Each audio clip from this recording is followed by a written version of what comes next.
Bonjour à tous et bienvenue dans cette vidéo explicative. Comme tous les dimanches, vous savez, je vous poste une petite vidéo pour briefer la semaine qui va venir. Alors d'abord, bienvenue à ceux qui sont arrivés en cours de semaine, en début de semaine dernière, et ceux qui sont arrivés en fin de semaine. Bienvenue à tous. N'hésitez pas à me demander en privé les vidéos explicatives du cycle dans son ensemble. Je vous les enverrai en privé. Donc pour la semaine du 17 au 22. On va faire un petit rappel comme chaque semaine sur les différentes évolutions, le compartiment conditionnement, renfo, haltéroforce, metcon et finisher. On va commencer par les conditionnements. Le lundi, on est sur un travail de zone 3.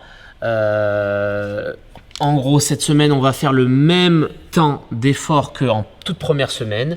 Au lieu d'avoir 4 rounds de 6 minutes, on va avoir 3 rounds de 8. 2 minutes sur votre ergo.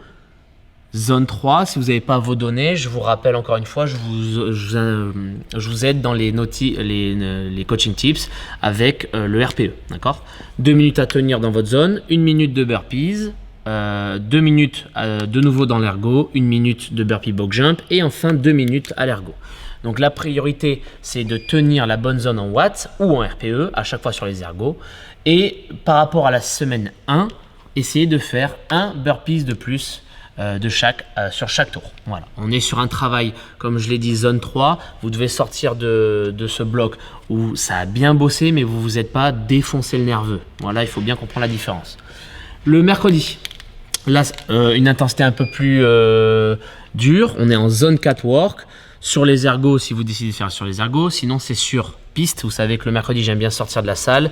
Donc, nous, on fait 3 fois 6 minutes max distance run. Ce qui équivaut un peu à un demi-cooper avec 3 minutes de récup entre chaque demi-cooper ou 6 minutes de boulot. Là, on a accumulé tout simplement 18 minutes en zone 4, soit 3 minutes de plus que la première semaine.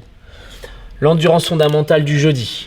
Là, tout simplement, c'est travailler 60 minutes à peu près en zone 1-2. J'aimerais que vous soyez cette semaine à la limite entre la zone 1 et la zone 2. Si vous n'avez pas encore vos watts, je vous aiguillerai en termes de RPE, mais ceux qui ont les watts, voilà, le premier seuil ventilatoire, c'est la limite entre la zone 1 et 2. Et ça, il faudra passer 8 minutes sur l'ergo 1, 10 minutes sur l'ergo 2 et 12 minutes sur l'ergo 3. Et on fera 2 tours qui font 60 minutes. Enfin, le samedi, la session rowing. Ça, la structure ne change pas, vous le savez, c'est noté dans le planning. 10 fois 1 minute avec 30 secondes, puis 5 fois 2 minutes avec 45 secondes, et enfin 2 fois 5 minutes avec 1 minute de récup. Objectif, valider un palier en watts dans les 1, 2 et 5 qui est toujours le même, mais qui est meilleur que la semaine précédente. Voilà l'objectif pour les conditionnements. Pour les renfos, donc là on sait que c'est le mardi et le vendredi. Renfo haut du corps et bas du corps pour le mardi, renfo haut du corps pour le vendredi. J'ai changé un petit peu de méthodologie. On est toujours dans le principe de travail d'hypertrophie et de gain de force par l'accélération. Tout est dans les coaching tips. On va utiliser la technique Myo-Rep de Christian Thibaudeau, où là, à chaque mouvement, il y aura à faire. Tu peux me filmer-moi plutôt parce que là, à chaque fois, ils auront les coaching tips. 8 à 10 reps, proche de l'échec. Ça, c'est la priorité. Trouver une charge adaptée pour qu'en suivant le tempo que je vous donne dans les coaching tips, à 8-10 reps, vous êtes vraiment proche de l'échec musculaire et ça sera la bonne charge. Ensuite, vous récupérez 10-15 secondes, puis on additionne 5 fois 3 reps où toujours entre les séries de 3, il y a 10 secondes de récup.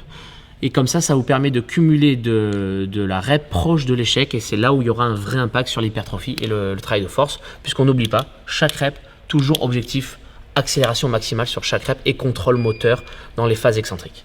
Donc, haut du corps, bas du corps. Le haut du corps, c'est sur les mêmes mouvements. Par contre, j'ai changé les mouvements dans le bas du corps, que vous verrez ça sur la programmation. Et enfin, le vendredi, même principe, même technique, mais avec le haut du corps. Et là, avec nos 3 mouvements phares à la barre, dumbbell, kettlebell le mardi, transfert à la barre le vendredi, bench press, traction et presse stricte à la barre. Pour l'haltéro, on est dans notre dernière semaine de progression. Donc, pour les travails semi-personnalisés le lundi et le jeudi, les pourcentages augmentent un petit peu. Mais encore une fois, là, cette fois-ci, je vous ai mis une fourchette pour pas que ça augmente trop d'un coup pour certains et pas assez pour d'autres. L'idée, c'est de trouver dans cette fourchette de pourcentage une charge qui vous permet de toujours respecter les reps perfect form. Le semi-personnalisé du lundi-jeudi, la priorité c'est l'exécution, le focus technique pour transférer le mardi et le vendredi sur le mouvement olympique. Et donc le mouvement olympique du mardi et vendredi, squat snatch le mardi, squat clean and jerk le vendredi.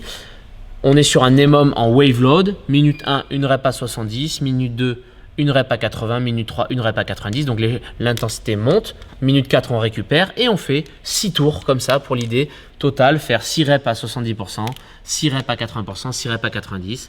Objectif, pas de fail dans chacune des blocs olympiques. Si vous faites un fail, n'hésitez pas à noter où vous avez fait les fails. Sur le travail de force, on finit notre petit bloc de 3 semaines sur encore l'insider contrast training, le travail de puissance et d'accélération sur le front squat avec des pourcentages un peu plus hauts. Mais par contre, le jeudi, on est sur de nouveau le challenge du 6 x 2 reps, même charge, sauf qu'on sera en back squat. Donc l'idée, c'est encore une fois de transférer le travail d'accélération et de puissance du lundi et le mettre au service de reps lourdes, 12 reps pas plus, 6 x 2 même charge, comme le front de la semaine dernière, sauf que là on est en back squat pour venir titiller des pourcentages assez hauts par rapport à votre RM en fin de 3 semaines de cycle, et après on aura la deload. Voilà pour le squat et l'haltéro, les grands changements et les évolutions pour cette semaine. Enfin, la partie Metcon. Donc, vous verrez, ils ont des petits noms chacun. Le lundi, on va trouver ce que j'appelle le retour aux sources dans le Sprint City, avec un mouvement de gym suspendu qui va évoluer du strict au keeping obligatoire, je précise, et évoluer enfin au butterfly. C'est pour ça qu'on rappelle le retour aux sources, parce que je suis persuadé qu'il va revenir au plus haut niveau au CrossFit Games ou dans les quarts de finale dans pas longtemps. Donc on va déjà s'entraîner dessus pendant plusieurs cycles. Keeping qui va vous prendre le grip, du temps sous tension supérieure, et donc qui va venir fatiguer l'ensemble des mouvements à côté. Et évidemment, j'impose un pace encore une fois sur la partie 1, les 60 cales, ski ou rameur comme vous voulez, mais l'idée c'est de sortir de votre zone de confort comme si on était sur une simulation de compétition. Okay, j'ai remis tout ça dans les coaching tips, vous n'avez plus qu'à lire. Le mardi, je nous ai créé un petit Fight Gone Bad, le fameux WOD mythique, le benchmark classique du CrossFit, sauf que c'est la version push-pull où on va travailler tirage poussé en gymnastique plutôt, avec un max de reps à faire, et vous allez bien voir les coaching tips pour le score et comment noter votre score. Le jeudi, on retrouve, comme je vous ai dit, une semaine sur 2, le Tabata Work, donc 16 minutes, 4 chansons Tabata. On retrouve des mouvements similaires à ce qu'on avait vu dans la semaine 1, et l'idée c'est de bien vous estimer, bien vous jauger pour savoir quel nombre de reps vous pouvez faire par fenêtre, et surtout respecter bien ce nombre de reps pendant 16 minutes. C'est ça la clé de ce protocole.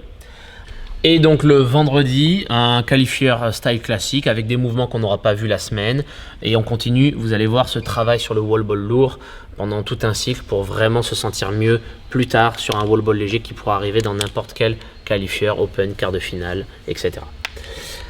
Enfin, le finisher, donc on reste sur nos mouvements simples avec une variation où on va évoluer avec le poids et surtout la méthode. Donc cette semaine, on n'est pas sur du cumul de temps, on est sur du Tabata. Vous choisissez une chanson Tabata, 20 secondes, 10 secondes, 8 fois pour le Chinese Plank avec du poids.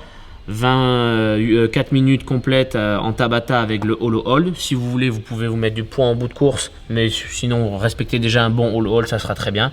Et 2 fois dans la semaine, on continue notre travail de grip suspension, soit au fat grip, soit à la barre si c'est trop dur, mais dans tous les cas, 2 fois par semaine, on continue de travailler le grip en isolé. Enfin, je rappelle qu'après cette semaine du 17 au 22, nous serons donc en deload.